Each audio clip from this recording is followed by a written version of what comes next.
Oi, gente, tudo bem com vocês? Hoje, na disciplina de língua portuguesa, nós iremos estudar os gêneros literários. A gente já fez atividades sobre texto literário e não literário, e agora a gente aprofunda um pouquinho estudando os gêneros literários. Nós vamos começar com o gênero épico e o gênero dramático, primeiramente. Então, a gente vai usar o livro didático, vocês quiserem podem pegar e ir acompanhando. A gente começa com a teoria clássica dos gêneros na página 28. Como a gente vai falar primeiramente de gênero, um gênero mais antigo, tem até uma musiquinha aí rolando, não é, com um clima mais de antiguidade. Então, Aristóteles, ele defende em sua obra clássica, o livro chamado A Poética, que existe dois gêneros literários: o épico, que é um gênero também narrativo, e o dramático, que é um gênero teatral.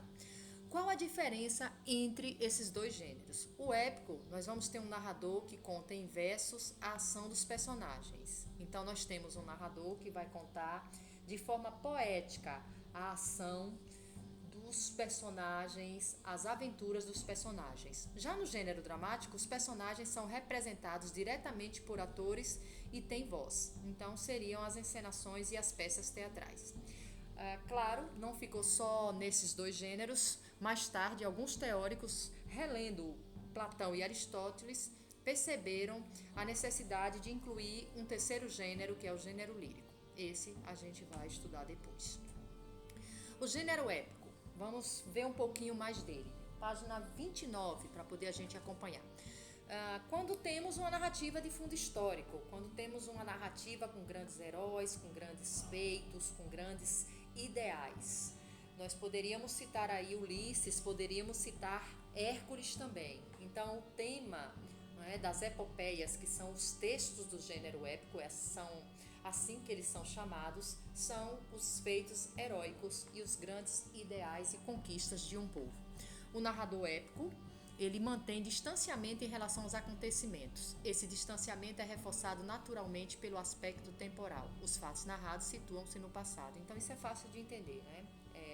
O narrador épico, ele surge depois dos fatos e acontecimentos. E como esses fatos e acontecimentos chegaram até ele através da oralidade, né? Aquela questão de passar de uma pessoa para outra, de geração em geração. Por isso que ele é considerado um narrador observador. Nós temos exemplo aí de um texto do gênero épico, Os Lusíadas, de Luís de Camões, que vocês irão estudar futuramente. Então, esse texto, ele é de um autor português e é considerado uma das grandes epopeias mundiais. Narra a história de Vasco da Gama e sua busca por tesouros e sua busca por conquistas para Portugal. E o que é que tem de diferente nisso aí? A narrativa é feita toda em estrofes e versos, e são mais de 1000, e esse navegante, esse conquistador de terras, de outras terras, ele vai enfrentar criaturas marinhas, ele vai enfrentar monstros mitológicos, ele vai enfrentar sereias. Então, observem aí que figuras mitológicas não existem, não é? Sereias. Então, tudo isso é colocado dentro do texto para que ele se torne um herói além daquilo que a nação esperava, se torne um grandioso herói.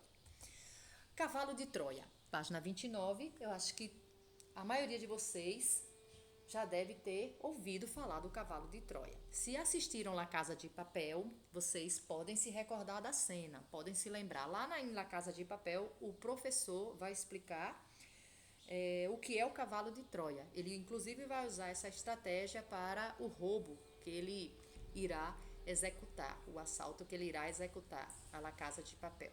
Então, observem aí, La Casa da Moeda, melhor dizendo. Então, observem aí que tem um link, se vocês quiserem descobrir, entender, relembrar o que é o Cavalo de Troia, acesse o link e aí vocês vão entender o que é um presente de grego, essa expressão que às vezes é muito usada no cotidiano, é muito usada no dia a dia. Mas o que o Cavalo de Troia tem a ver com a epopeia, tem a ver com o gênero épico? O Cavalo de Troia, ele faz parte, né, da Ilíada, que é uma epopeia que fala, né, traz a narrativa sobre Troia, sobre aquela guerra que ocorreu lá. E o cavalo de Troia é um dos episódios dessa narrativa.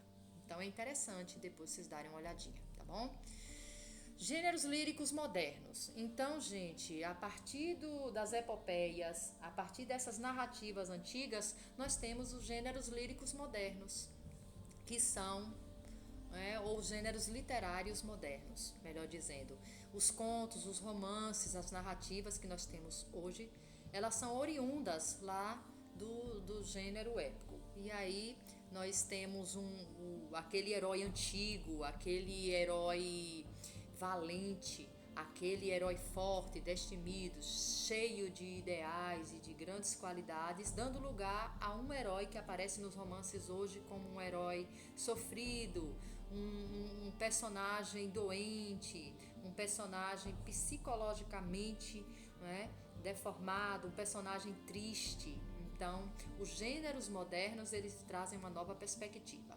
E a gente vai fazer uma leitura de um desses textos. Ele está na página 30 e tem 5 questões relacionadas e vocês irão responder essas questões no caderno, copiar as questões e as respostas também. O texto que vocês vão fazer a leitura se chama No Metrô Vazio.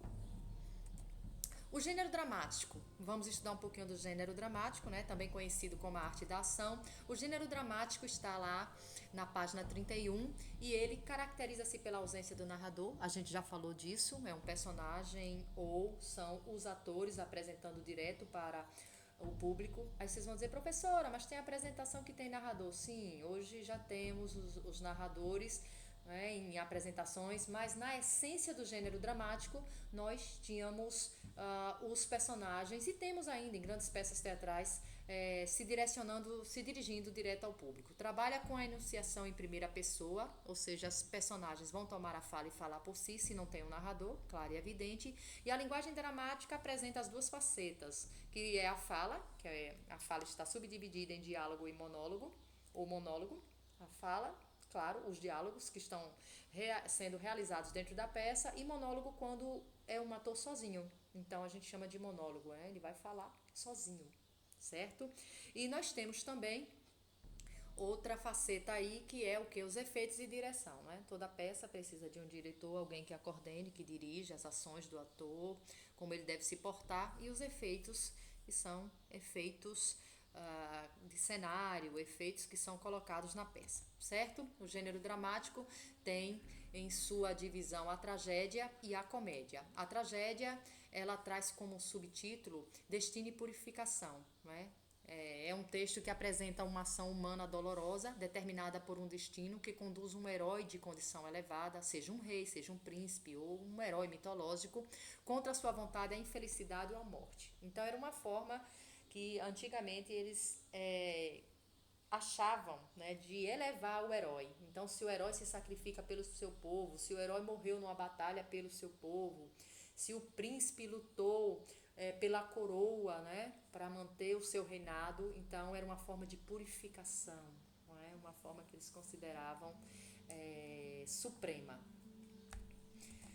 Comédia, ri de nós mesmos, página 31. Segundo Aristóteles, a comédia deveria. Olha, só lembrando que a comédia também está, né, dentro do gênero dramático. Então, a comédia deveria retratar a vida cotidiana, a vida comum das pessoas, o dia a dia, os acontecimentos do dia a dia, que para ele já era uma comédia, né, o viver, o cotidiano. Imitar os piores homens em todos os seus aspectos, tratar de assuntos inferiores, assuntos não importantes e manter sua força cômica pela deformidade dos personagens, defeito ou feiura, que a gente ainda vê hoje, né, o programa do Ratinho gosta de explorar esses aspectos, as pessoas consideradas feias, as pessoas consideradas excluídas, às vezes aparecem no programa e são motivos de chacota, são motivos de humilhação. E na linguagem, deveria-se nas comédias usar brincadeiras com nomes, associações engraçadas. Então, uma pessoa tinha um nome engraçado, fazer uma associação com alguma coisa ou com algo. A nossa atividade agora está na página 32. Vocês vão ler um texto chamado Nos Braços de Calypso e vocês irão responder as questões aqui apenas de 1 a 4, certo? Boa leitura para vocês, boa atividade, pessoas, e até mais.